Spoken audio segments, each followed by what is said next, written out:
Mouse got into it, ate up all that pork. I have more trouble with mice than any other animal. The longer you camp in one spot, the worse the problem becomes. When the mice get really bad, coming in at night and grabbing your hair, pulling out bits of your hair to make their nest.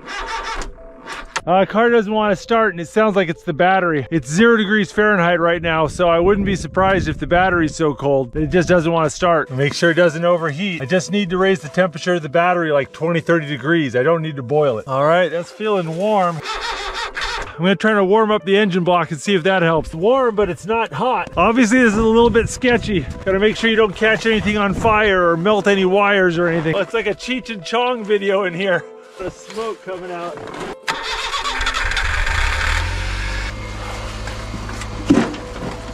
This is living in Alaska in a nutshell. Stuff goes wrong, things break, and you just gotta deal with it. Let's see if we can get out of here.